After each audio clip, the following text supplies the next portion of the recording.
bienvenue au club. Ce soir, la diplomatie est morte. Je vous rappelle, pas de compromis sur la franchise. Allons droit au cœur du sujet. Participant 1, merci. La diplomatie est morte. Elle existe encore sur le papier dans les résolutions et les traités. Mais dans la pratique, regardez l'Iran, la Libye, l'Irak, l'Ukraine, le Venezuela. On signe des accords et le lendemain, ils sont ignorés ou contournés. La parole n'a plus de poids. Participant 2, attends, tu parles de la diplomatie comme si c'était uniquement la parole des États puissants. Il y a toujours des négociations, des compromis. Ce n'est pas mort, juste compliqué. Compliqué? Non, c'est un mensonge poli. Si un accord peut être abandonné quand il gêne, ce n'est pas compliqué, c'est de la stratégie de puissance. Les négociations ne sont plus qu'un décor pour masquer la force. La jungle assume la loi du plus fort.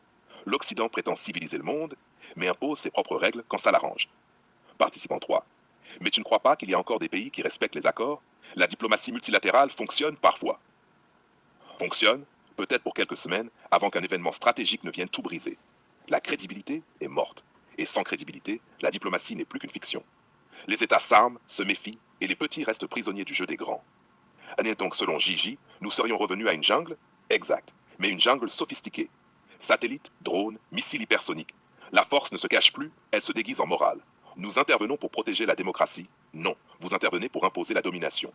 Participant 2, tu exagères. Les sanctions, les traités, tout ça a une valeur. Les États ne peuvent pas agir impunément. Les sanctions, elles ne sont qu'un instrument de pression, pas de justice. Les traités, on les réinterprète à sa guise.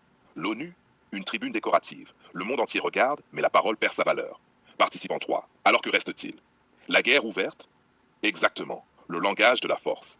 La diplomatie n'est plus qu'un outil de storytelling. Celui qui comprend la réalité, c'est que la puissance définit la règle. Ceux qui croient encore à la diplomatie telle qu'on l'enseigne dans les écoles vivent dans un monde parallèle.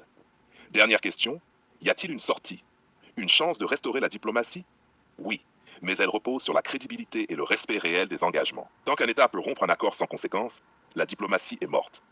Nous sommes dans un monde où les mots sont des illusions et la force est le seul langage universel. Le club se tait, les regards se croisent. Dans cette salle, certains sont bouleversés, d'autres frustrés. Mais personne n'ignore désormais que la parole seule ne suffit plus. Si tu veux,